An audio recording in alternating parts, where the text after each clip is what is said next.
तो आज आम स्वतंत्र ओडिशा प्रदेश गठनर कौन करवा संक्षिप्त उत्तरमूलक प्रश्न उत्तर करवा माने एमसीक्यू। पूर्व वीडियो रे प्रथम अध्यायर एमसीक्यू हो सारी ये है सेकेंड वीडियो।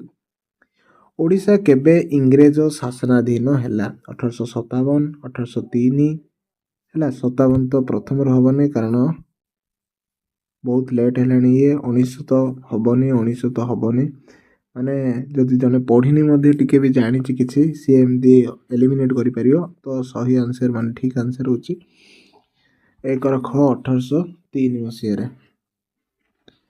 नेक्स्ट 1849 रे कटक कलेक्टर केउ भाषा को सरकारी भाषा रूपे स्वीकृति देथिले। कटक रो कलेक्टर केउ भाषा को सरकारी भाषा रूपे स्वीकृति देथिले बंगला भाषा को। 1882 रे गठित उत्कल सभार प्रथम सभापति किए थिले। 1882 रो उत्कल सभा जो होतला तार सभापति किए थिले। आंसर हो चौधरी काशीनाथ दास। केबे लॉर्ड रिपन स्थानीय स्वायत्त शासन व्यवस्था प्रचलन करथिले। लॉर्ड रिपन केबे स्थानीय स्वायत्त शासन व्यवस्था आंसर कौन हम 1882 रे।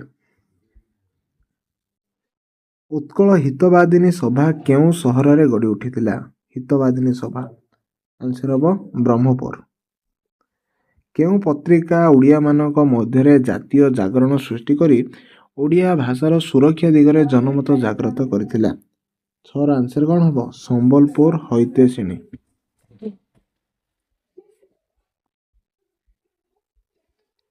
किए ओडिशार शेष स्वाधीन हिंदू राजा थिले। मुकुंद देव। ये प्राय क्वेश्चन आस्था होची किए हम मुकुंद देव। निम्नलिखित मध्यरु किए उत्कल सभा गठन करथिले। उत्कल सभा मधुसूदन दास। ये मध्य इंपोर्टेंट क्वेश्चन टा। उत्कल सम्मिलनी रो केउ अधिवेशन रे वंदे उत्कल जननी स्लोगान दिया जायतिला। केबे बंद केउ सम्मिलन रे प्रथम द्वितीय तृतीय चतुर्थ कौन हम प्रथम रे उत्कल सम्मिलन रो प्रथम अधिवेशन रे वंदे उत्कल जननी स्लोगान दिया जायतिला।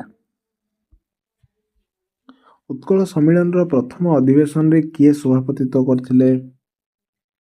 श्रीरामचंद्र भंज। किए श्रीरामचंद्र भंज। ओडिशा केबे ठारू एक स्वतंत्र प्रदेश हैला। एटा समस्त जानछ आमे से दिन ओडिशा दिवस मध्ये फाउंडेशन डे ऑफ ओडिशा पालन करछंती एप्रिल 1 किंतु मसिया 1936 तो आंसर हबो 1936 एप्रिल 1।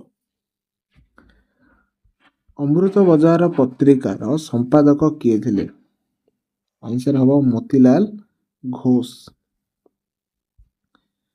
कहा प्रेरणा रे गंजाम जातीय समिति गठन करा जायतिला। कहा प्रेरणा रे गंजाम जातीय समिति हेतिला। कहा प्रेरणा रे हरिहर मर्धराज देवंकर प्रेरणा रे हेतिला।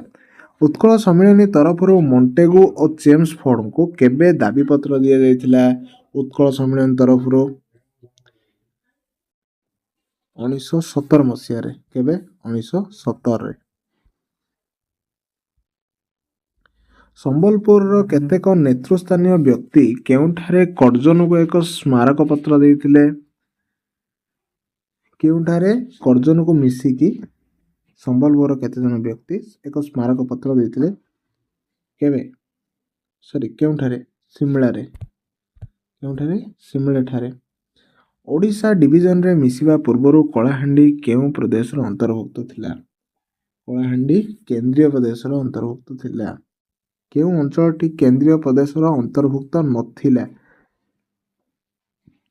बामंडा बनाई सोनपुर रेडाखल।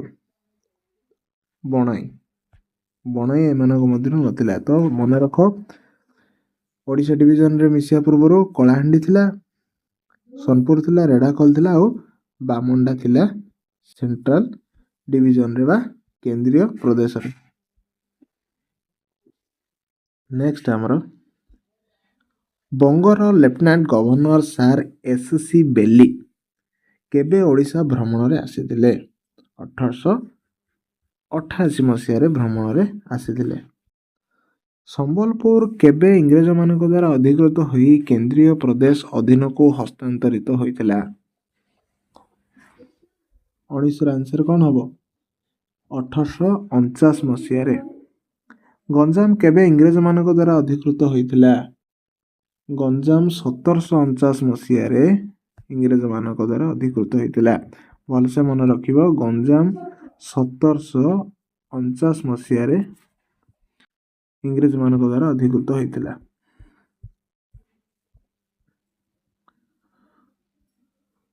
ଉତ୍କଳ ଦୀପିକାର ସମ୍ପାଦକ କିଏ ଥିଲେ? 21 ନମ୍ବର ଆନ୍ସର ହେବ ଗୌରୀଶଙ୍କର ରାୟ। ଗୌରୀଶଙ୍କର ରାୟ ଥିଲେ ଉତ୍କଳ ଦୀପିକାର ସମ୍ପାଦକ। 1886 ଡିସେମ୍ବର 28ରେ ଜାତୀୟ କଂଗ୍ରେସର ଯେଉଁ ଦ୍ୱିତୀୟ ଅଧିବେଶନ ହୋଇଥିଲା ସେଇଟା କେଉଁଠାରେ ହେଇଥିଲା? ସେଇଟା ହେଇଥିଲା କଲିକତାରେ। ନିମ୍ନଲିଖିତ ମଧ୍ୟରୁ କିଏ ଲର୍ଡ କର୍ଜନକୁ ପ୍ରଭାବିତ କରି ଓଡ଼ିଶାକୁ ଆଣିଥିଲେ? ମାନେ ଓଡ଼ିଶାକୁ ଲର୍ଡ କର୍ଜନକୁ ଆଣିବାରେ କାହାର ହାତ ଥିଲା ବା କିଏ ଅଧିକା ପ୍ରଭାବିତ କରିପାରିଥିଲେ? ଏଇଟା ସମସ୍ତେ ଜାଣିଛ, ମଧୁସୂଦନ ଦାସ ବାଙ୍କର ଆନ୍ସର। ଓଡ଼ିଶା ପାଇଁ ସେ ବହୁତ କିଛି କରିଛନ୍ତି, ବହୁତ ଲୋକ ସହିତ ମିଶିଛନ୍ତି। ସାଇମନ କମିଶନକୁ ମହାରାଜା କୃଷ୍ଣଚନ୍ଦ୍ର ଗଜପତି କେଉଁଠାରେ ସାକ୍ଷାତ କରି ସ୍ୱତନ୍ତ୍ର ଓଡ଼ିଶା ପ୍ରଦେଶ ଗଠନ ଲାଗି ଯୁକ୍ତି ଉପସ୍ଥାପନ କରିଥିଲେ?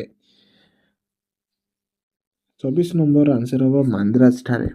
ତମକୁ ପ୍ରିଭିୟସ୍ ଭିଡ଼ିଓରେ କୁହାଯାଇଥିଲା ଯେ ସାରା ଭାରତରେ ସାଇମନ କମିଶନ ଗୋ ବ୍ୟାକ୍ର ନାରା ଲାଗିଥିଲା, କିନ୍ତୁ ଓଡ଼ିଶାରେ ତାଙ୍କୁ ମାନେ ସାଇମନ କମିଶନକୁ ମହାରାଜା କୃଷ୍ଣଚନ୍ଦ୍ର ଗଜପତି ସାକ୍ଷାତ କରିଥିଲେ ଆଉ ଗୋଟେ ସ୍ୱତନ୍ତ୍ର ଓଡ଼ିଶା ପ୍ରଦେଶ ଗଠନ ହେଉ ବୋଲି ଯୁକ୍ତି ଉପସ୍ଥାପନ କରିଥିଲେ। କାରଣ ସେ ଦର୍ଶାଇଥିଲେ ଓଡ଼ିଆ ଗୋଟିଏ ଜାତି ଅଛି ଆଉ ତାଙ୍କର ଗୋଟିଏ ଭାଷା ଅଛି, ତାଙ୍କର ଚାଲିଚଳନ ଅଲଗା, ପର୍ବପର୍ବାଣି ଅଛି, ତ ଗୋଟେ ସ୍ୱତନ୍ତ୍ର ପରିଚୟ ମିଳିବା ଦରକାର କହିକି ସେ ଯୁକ୍ତି ଉପସ୍ଥାପନ କରିଥିଲେ। ତ ଏହିପରି ବ୍ୟକ୍ତିମାନଙ୍କୁ ଆମେ କେବେ ମଧ୍ୟ ଭୁଲିବା ଉଚିତ ନୁହଁ, ଯାହା ଯୋଗୁଁ ଆମେ ଗୋଟେ ଆଜି ଓଡ଼ିଆ କହିକି ସ୍ୱତନ୍ତ୍ର ସମ୍ମାନ ପାଇପାରୁଛନ୍ତି। 1935 ଭାରତ ଶାସନ ଆଇନର କେତେ ଧାରା ଅନୁଯାୟୀ ଓଡ଼ିଶାକୁ ନୂତନ ପ୍ରଦେଶ ଭାବେ ସ୍ୱୀକୃତି ଦିଆଯାଇଥିଲା? ଧାରା ନମ୍ବରଟା କୁହ। 289। କେଉଁଠି? 289। ସ୍ୱତନ୍ତ୍ର ଓଡ଼ିଶା ପ୍ରଦେଶର ଗଠନ ସମ୍ପର୍କରେ ମତାମତ ଦେବା ନିମନ୍ତେ କେଉଁ ସବ୍ କମିଟି ଗଠନ କରାଯାଇଥିଲା? କାହା ଉପରେ?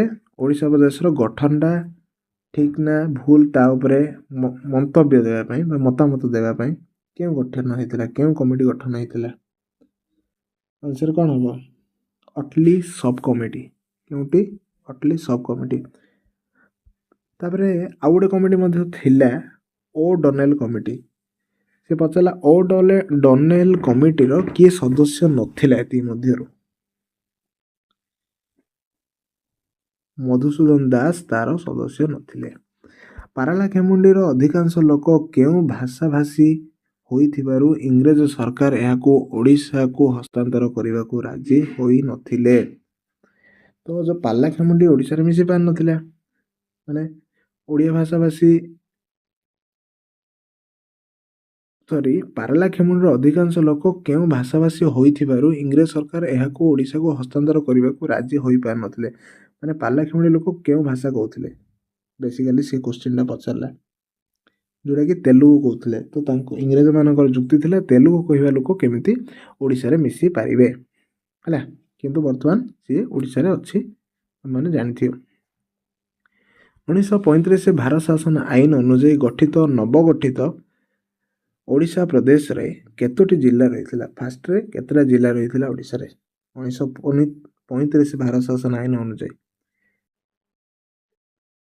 ଯଦି ଭାବୁଛ ଏଇ 1935 ଭାରତ ଶାସନ ଆଇନ କ'ଣ, 1919 ଭାରତ ଶାସନ ଆଇନ କ'ଣ, ମାନେ ଭାରତକୁ ଶାସନ କରିବା ପାଇଁ ଇଂରେଜମାନେ କିଛି ନିୟମ କାନୁନ ପ୍ରଣୟନ କରୁଥିଲେ, ଠିକ୍ ଅଛି। ତାକୁ ହିଁ ଆମେ କହିଲେ 1935 ଭାରତ ଶାସନ ଆଇନ। ଏବେ କେମିତି? ଏବେ କନଷ୍ଟିଟ୍ୟୁସନ ଅନୁସାରେ ଆମେ ଚାଲୁଛନ୍ତି। ସେତେବେଳେ ଇଂରେଜମାନଙ୍କର ରୁଲ ଅନୁଯାୟୀ ଆମକୁ ଚାଲିବାକୁ ପଡ଼ୁଥିଲା। ସେଇଟା ହେଉଛି, ଦେଖ ସେଥିରେ ହିଁ ଦେଇଛି 1935 ଭାରତର ଶାସନ ଆଇନ, ମାନେ ଭାରତକୁ କେଉଁ ପ୍ରକାର ଶାସନ କରାଯିବ, ହେଲା କି। ତ ତା ଅନୁଯାୟୀ ଓଡ଼ିଶା ପ୍ରଦେଶର କେତୋଟି ଜିଲ୍ଲା ଥିଲା? 6ଟି ଜିଲ୍ଲା ଥିଲା। ଓଡ଼ିଶାର ପ୍ରଥମ ବିଧାନସଭାର ବାଚସ୍ପତି କିଏ ଥିଲେ? ଫାଷ୍ଟ ବାଚସ୍ପତି କିଏ? ମୁକୁନ୍ଦ ପ୍ରସାଦ ଦାସ। କିଏ? ଓଡ଼ିଶାର ପ୍ରଥମ ବିଧାନସଭାର ବାଚସ୍ପତି ହେଉଛନ୍ତି ମୁକୁନ୍ଦ ପ୍ରସାଦ ଦାସ। ଓଡ଼ିଶାର ପ୍ରଥମ ବିଧାନସଭାରେ ସମୁଦାୟ କେତୋଟି ଆସନ ଥିଲା? 60ଟା ଆସନ ଥିଲା। କୃଷ୍ଣଚନ୍ଦ୍ର ଗଜପତି କେଉଁ ଦଳର ନେତୃତ୍ୱ ନେଇଥିଲେ? ଜାତୀୟ ଦଳ। କେଉଁଠି? ଜାତୀୟ ଦଳ।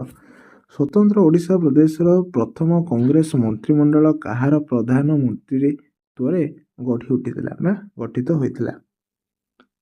ଆନ୍ସର ହେବ ବିଶ୍ୱନାଥ ଦାସ। ସ୍ୱତନ୍ତ୍ର ଓଡ଼ିଶାର କ'ଣ କହିଲେ ଏଇଟା? ବିଶ୍ୱନାଥ ଦାସ। ସ୍ୱତନ୍ତ୍ର ଓଡ଼ିଶାର ପ୍ରଥମ ପ୍ରଧାନମନ୍ତ୍ରୀ କିଏ ଥିଲେ? ସେତେବେଳକୁ ପ୍ରଧାନମନ୍ତ୍ରୀ କୁହାଯାଉଥିଲା, ବର୍ତ୍ତମାନ ମୁଖ୍ୟମନ୍ତ୍ରୀ ବା ସିଏମ୍ କୁହାଯାଉଛି, ଚିଫ୍ ମିନିଷ୍ଟର। କିନ୍ତୁ ସେତେବେଳେ ପ୍ରଧାନମନ୍ତ୍ରୀ କିଏ ଥିଲେ? ମହାରାଜା କୃଷ୍ଣଚନ୍ଦ୍ର ଗଜପତି ଥିଲେ ଓଡ଼ିଶାର ପ୍ରଥମ ପ୍ରଧାନମନ୍ତ୍ରୀ। ସ୍ୱତନ୍ତ୍ର ଓଡ଼ିଶାର ପ୍ରଥମ ବିଧାନସଭାର ପ୍ରଥମ ଅଧିବେଶନ କେବେ ହେଇଥିଲା? ତ ଆନ୍ସର ହେବ 1937 ଜୁଲାଇ 28 ତାରିଖରେ। ମୁଖ୍ୟତଃ କେଉଁ ଅଞ୍ଚଳ ଗୁଡ଼ିକୁ ନେଇ ଓଡ଼ିଶା ଇଂରେଜମାନଙ୍କ ଦ୍ୱାରା ଶାସିତ ହେଉଥିଲା? ମାନେ ମେଇନଲି କେଉଁ ଅଞ୍ଚଳରେ ଇଂରେଜମାନଙ୍କର ପ୍ରଭୁତ୍ୱ ମାନେ ଅଧିକ ରହିଥିଲା? 36 ନମ୍ବର ଆନ୍ସର କ'ଣ ହେବ? ପୁରୀ, କଟକ ଆଉ ବାଲେଶ୍ୱର। ମରହଟ୍ଟା ମାନେ କେଉଁ ଭାଷାକୁ ଓଡ଼ିଶାର ରାଜଭାଷା ରୂପେ ମାନ୍ୟତା ଦେଇଥିଲେ? ମରହଟ୍ଟା ସମୟରେ ବା ମରହଟ୍ଟା ମାନେ ଓଡ଼ିଶାର କେଉଁ ଭାଷା ତାଙ୍କର ରାଜ୍ୟ ଭାଷା ବୋଲି, ମାନେ ଆମ ରାଜ୍ୟ ଭାଷା ବୋଲି ମାନ୍ୟତା ଦେଇଥିଲେ? ଆନ୍ସର ହେବ ପାର୍ସୀ ଭାଷା। ଓଡ଼ିଶାର ସୀମା ନିର୍ଦ୍ଧାରଣ କମିଟିର ଅଧ୍ୟକ୍ଷ କିଏ ଥିଲେ? ଓଡ଼ିଶାର ସୀମା। ଆଚ୍ଛା, ଗୋଟେ କୋଶ୍ଚିନ୍ ତମ ପାଇଁ ରହିଲା।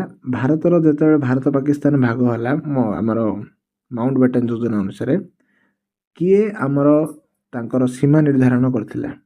କାହାର ମନେ ଅଛି? Sir Cyril Radcliffe. ହେଲା। ଓଡ଼ିଶାର ସୀମା ନିର୍ଦ୍ଧାରଣ କମିଟିର ଅଧ୍ୟକ୍ଷ କିଏ ଥିଲା? Samuel O'Donnell. କିଏ ଥିଲା? Samuel O'Donnell. ଉତ୍କଳ ସମ୍ମିଳନୀର ଶେଷ ବୈଠକ କେଉଁଠାରେ ବସିଥିଲା? ଆନ୍ସର ହେବ କଟକ।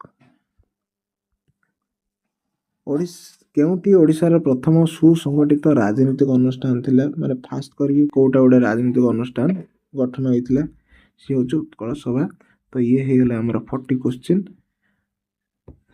ତମେ ଯଦି କମେଣ୍ଟ କରୁଛ ତାହେଲେ ଆମେ ସବୁ ପାଠର ମିଶେଇକି ଗୋଟେ ପ୍ରାକ୍ଟିସ୍ ସେଟ୍ ଆଣିବା, ଯେଉଁଥିରେ 25ଟା ହିଷ୍ଟ୍ରିର, 25ଟା ଜୋଗ୍ରାଫିର କୋଶ୍ଚିନ୍ ରହିବ। ସେଥିରେ ଅର୍ଥନୀତି ପ୍ଲସ୍ ରାଜନୀତି ବିଜ୍ଞାନ ମଧ୍ୟ ଅନ୍ତର୍ଭୁକ୍ତ ରହିବ। ତ ସେୟାର କରନ୍ତୁ ଆଉ ସବସ୍କ୍ରାଇବ୍ କରନ୍ତୁ।